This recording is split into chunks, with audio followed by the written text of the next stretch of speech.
দিন দিন না খেয়ে থাকুন, সমাজ আপনাকে দেখবে না। একদিন অন্যায় করেন, পুরো সমাজ আপনাকে নিয়ে বিচার বসবে। তাই সমাজের কথা নয়, নিজের আত্মবিশ্বাসের নিয়ে চলুন। মনে রাখবেন, আপনি যা করেন তা সব সময় সবার কাছে গ্রহণযোগ্য হবে না। কথাটা বাস্তব কিনা অবশ্যই কমেন্ট করে জানাবেন। চলেন আজকে আমি আমাদের গ্রামটা আবার আপনাদেরকে দেখাই। এর মাঝখানে আপনাদেরকে কিছু ফ্রিতে শাকসবজি দিয়ে দিব, কষ্ট করে এখানে এসে নিয়ে যেতে হবে। তা কেন বললাম, আপনারা দেখতে পাচ্ছেন আমি কচু লতিগুলো তুলে নিচ্ছি।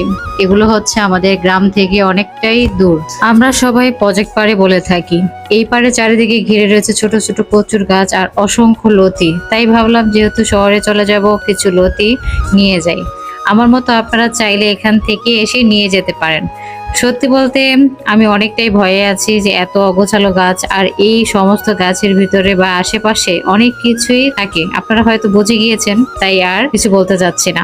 তো আমার সাথে এসেছে আমার বড় ভাইয়ের মেয়ে আর আম্মু। আম্মু তো ভয় পাচ্ছে না, আম্মু এই পাশ দিয়ে এক এক করে তুলে নিচ্ছে, আর এখান থেকে আমিও নিচ্ছি। পরিবেশের পাশাপাশি এরকম কিছু ফ্রিতে পেয়ে গেলে কে বা না নেয় বলেন। তাই আমিও নিয়ে নিলাম, আর অবশ্যই আপনারা এসে নিয়ে যাবেন। এটা হচ্ছে চান্দিনা হারং। হারং এ এসে প্রজেক্ট পার বললেই, আপনারা যে কোনো রিক্সা ড্রাইভারকে বললেই নিয়ে আসবে। তো দেরি করেন না, অফার কিন্তু সীমিত সময় আসবে, দেরি করবেন না। কথায় আছে না, অতি মূল্যবান জিনিস যখনই সহজে পেয়ে যায় ওইটার মূল্য আমরা সবাই দিতে জানি না কি, তাই তো? তাহলে আমি এক এক করে লতিগুলো তুলতে থাকি আর আপনারা দেখতে থাকুন। আর ভালো লাগলে অবশ্যই ভিডিওটা শেয়ার করে দিবেন। কেমন হয়েছে ভিডিওটা জানাবেন। ভালো থাকবেন সবাই। তাহলে নতুন ভিডিও দেখার অনুরোধ রইল সবাইকে। আজ এই পর্যন্তই। আল্লাহ। সেদিন বেশি রইতেছিল কাঁদি যা আমার হাত পেতা বইয়ে রয়েছে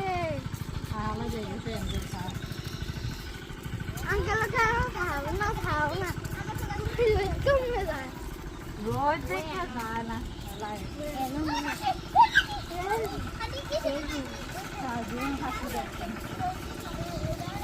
তুই আগস না রে বোন, আমার হাত ব্যথা রে।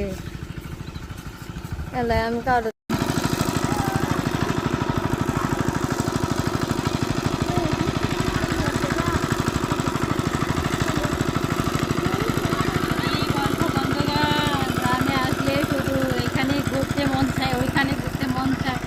ঘরে আর বসে থাকতে আর মন চায় না, তাই চলে আসি ঘোরাঘুরি।